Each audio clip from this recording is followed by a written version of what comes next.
Halo guys, di video kali ini gue bakalan kasih formasi terbaru lagi nih ya.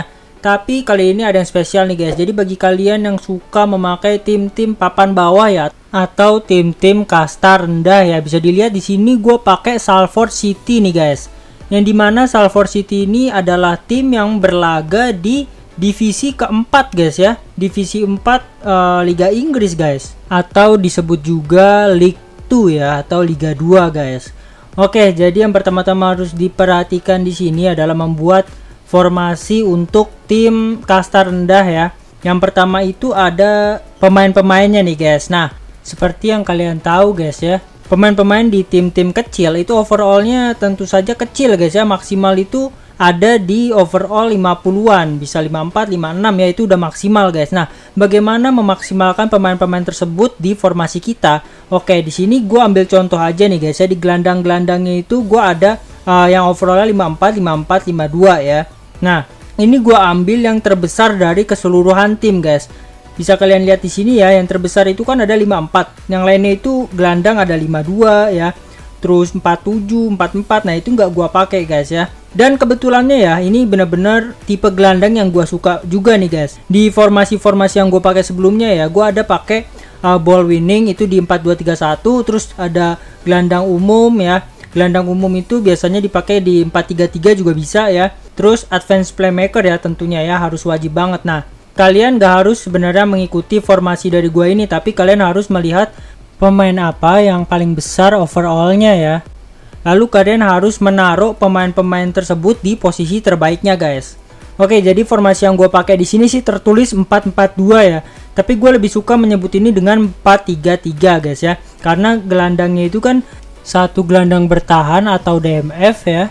Terus ada gelandang tengah sama satu advance playmaker ya. Jadi kalau disebut 4-4-2, ini duanya gimana nih guys ya? Padahal gue juga di sini kan pakai 2 sayap terus sama 1 striker ya. Jadi agak ngaco guys ya tulisannya dari gamenya nih guys. Oke, kita mulai ya, dari belakangnya itu ada kiper. Nah, seperti biasa gue itu pakai kiper biasa nih guys ya. Gue nggak terlalu suka modern goalkeeper guys. Nah, terus di back tengahnya ya. Back tengahnya ini gue pakai ya sama guys ya, back tengah ya atau stopper ya. Jadi kenapa dua-duanya stopper? Jadi di formasi ini tuh gua nggak mengandalkan kreativitas pemain guys. Jadi yang penting back itu bisa bertahan dengan baik aja ya. Nggak perlu dia itu membangun serangan atau ngoper-ngoper ke defensive midfielder kita, itu nggak perlu guys. Jadi tugas back di sini cuma bertahan guys ya. Nggak ada fungsi lainnya guys ya. Nah, terus kita beralih ke back kanan dan kirinya ya, full backnya. Nah, di fullback ini gue seperti biasa gue lebih condong ke wingback guys ya. Jadi dia itu bisa bertahan dan menyerang dengan baik ya. Kalau fullback itu biasanya dia lebih ke bertahan ya. Jadi untuk penyerangannya itu agak kurang. Nah, di sini gimana buat membalancekan keduanya itu ya, antara menyerang dan bertahan. Nah, di sini gue pilih wingback nih guys ya. Nah, terus di gelandangnya nih guys. Nah, ini ya kalian bisa modif-modif sendiri juga ya, seperti yang gue bilang tadi. Jadi nggak harus sebenarnya ngikutin ini. Jadi kalian harus mengalokasikan siapa pemain terbaik kalian di gelandang. Nah, itulah yang kalian pakai guys ya. Tapi kalau misalkan kalian itu punya pemain-pemain yang sama kayak gua, nah mungkin ini bisa jadi opsi juga nih guys. Oke, yang pertama itu ada ball winning midfielder ya guys ya. Jelas ya, tugasnya itu cuma sebagai pemutus serangan bola guys. Jadi ini gua minim banget kreativitasnya ya. Jadi kayak ya ala-ala pragmatis gitu ya, tapi dengan 4 back ya. Kita nggak terlalu bertahan tapi juga nggak terlalu menyerang guys. Jadi secara permainan kita stabil aja ya. Jadi itu ya, yang pertama ball winning midfielder. Terus yang kedua itu ada gelandang umum. Nah, biasanya kan gue itu suka banget pakai box to box guys ya. Nah, tapi di sini kayaknya kurang jalan guys buat box to boxnya ya. Dan juga kenapa itu kurang jalan, karena balik lagi guys, overall pemainnya itu ada di 40 ya. 40 berapa lah, 45 atau 46 ya waktu itu. Nah, alhasil gue jual tuh pemain guys, karena nggak work sama sekali ya. Nah, gue ganti dengan gelandang umum dan cukup berhasil nih guys ya. Nah, overallnya ada di 54 gelandang umumnya ya, cukup oke lah untuk kasta rendah ya. Terus di depannya ada advance playmaker ya, seperti biasa. Ini tugasnya untuk mensuplai pemain-pemain depan kita ya, supaya lebih gacor lagi ya. Jadi itu guys ya untuk gelandang ya. Di sini kalau bisa kalian itu mempunyai advance playmaker yang di atas 50 guys ya, karena itu untuk mendongkrak sisi penyerangan kalian guys ya. Sama ball winning midfieldernya juga 50-an juga ya, karena untuk membantu kalian dalam bertahan juga ya. Oke, jadi sekarang kita bakal beralih ke attackingnya nih guys. Oke, untuk attacking ya, gue itu pakai 2 sayap guys. Di situ ada overallnya 50 dan 48 ya, nggak terlalu besar ya, karena ya begitulah guys ya kualitas pemain di liga-liga kasta bawah guys. Jadi ya pemain sayap ini biar bisa cut inside ya, terus juga bisa sesekali kasih crossingan untuk memanjakan striker kita guys. Oke, yang terakhir ada striker. Untuk striker di sini gue pakai finisher guys. Sebenarnya untuk striker pakailah ya yang terbaik ya yang kalian punya guys.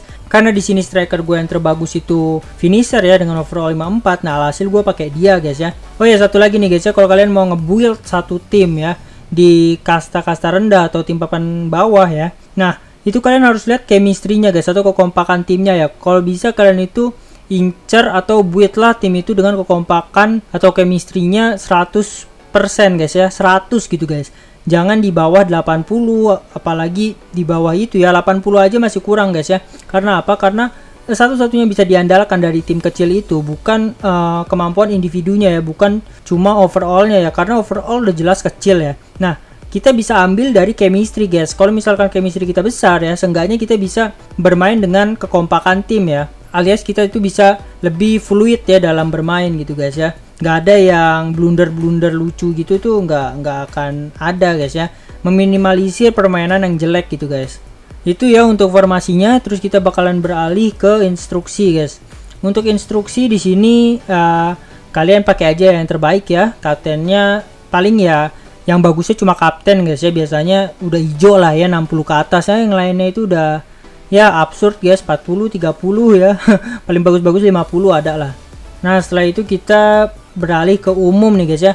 Untuk lebar seperti biasa ya, gue lebih suka itu normal ya. Karena kalau yang lain-lain itu kayak apa ya, kayak kurang gitu guys ya. Kalau normal itu lebih balance ya. Kalau terlalu sempit itu kan berarti membuat tim lawan itu ada kesempatan buat menyerang lebih lebar ya.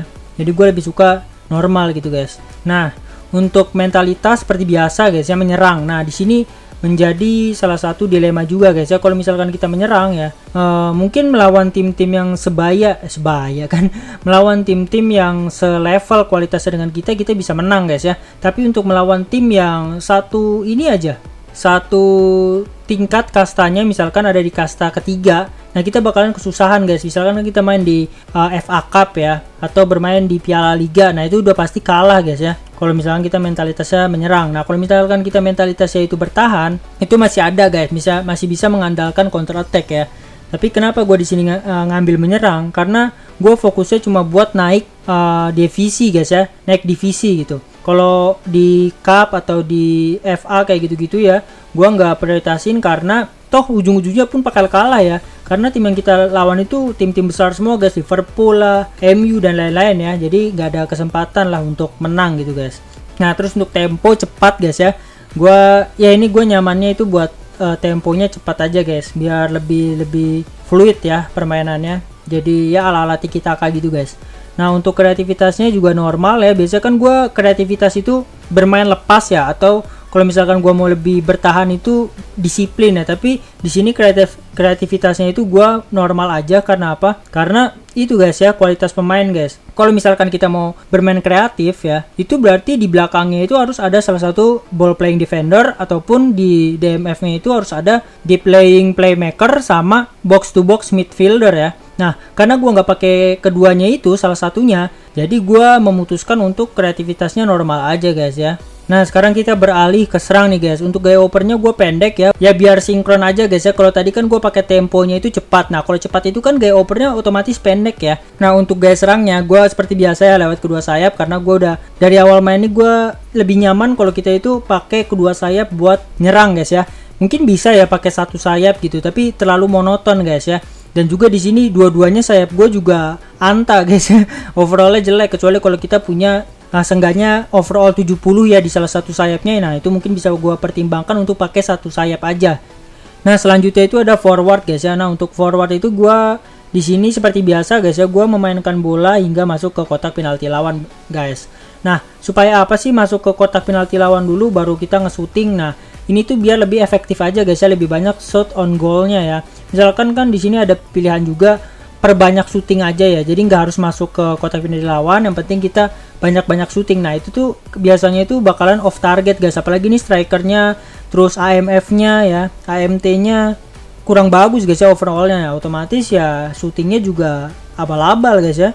Jadi lebih baik dia masuk dulu deh ke kotak penalti. Nah baru di situ dia bisa lebih akurat ya untuk men-shooting ya. Oke, selanjutnya itu ada permainan lebarnya guys. Di sini yang berarti sayap-sayapnya ya. Nah sayap-sayapnya itu silang byline guys ya. Silang byline ini bukan berarti kita itu sayap-sayapnya cuma gerakan monoton masuk ke dalam kotak penalti tanpa melakukan crossing gitu guys ya. Dia sesekali juga bisa crossing juga guys. Nah terus yang terakhir itu ada pertahanan guys. Nah untuk pertahanan itu gue menekannya kemana saja ya. Nah di sini mungkin ada yang heran juga ya, kenapa gue pakai menekannya itu kemana saja ya. Biasanya itu kan kemana saja itu identik sama satu defender yang ball playing defender ya, yang dia itu bisa umpan-umpan ya guys ya, bisa kasih umpan manja ke depan gitu guys. Nah di sini kan gue pakai 2 stopper ya, tapi kenapa menekannya itu tetap kemana saja guys. Oke, jadi gini. Nah jadi kita harus lihat sinkronasinya antara 3 ini guys ya. Jadi menekannya itu memang kemana saja, tapi kita lihat lagi ya, di bawahnya itu ada garis belakangnya tinggi, yang dimana ini berarti kan back kita itu lebih maju guys ya, dan kesempatan dia untuk memutus alur serangan bola ya itu bakalan lebih banyak guys ya. Jadi nggak harus nunggu striker itu ke depan ya, striker lawan itu ke depan baru kita putus serangannya, tapi ini bisa lebih tinggi lagi guys ya garisnya. Jadi tugas ball winning midfielder juga nggak terlalu berat guys. Jadi dibantu juga sama salah satu back kita gitu guys ya, atau mungkin dua-duanya ya kalau misalkan dia itu udah terlalu maju guys striker lawannya. Nah untuk gaya tackle sendiri ini gue pakai agresif guys ya, itulah supaya defender kita makin banyak guys slidingnya ya, karena overallnya kecil guys. Untuk bermain dengan smart itu bakalan susah guys ya, jadi cuma mengandalkan sliding tackle-nya aja yang agak kasar ya. Oke guys, yang terakhir kita bakalan lihat table klasemennya nih guys ya. Di sini gue sekarang ada di peringkat 2 guys ya. Berarti kita udah bisa promosi ke kasta yang ada di atasnya guys. Nih, kalian bisa lihat di sini guys ya, padahal poinnya itu sama guys ya, 103. Bedanya itu gue kalah sekali, draw-nya 16 kali guys ya, lebih banyak, sementara dia itu draw 7 kali, terus kalahnya 7 kali guys ya. Padahal lebih banyak kalah tapi dibantu sama menangnya yang ada 32 kali ya, sedangkan gua 29 kali guys.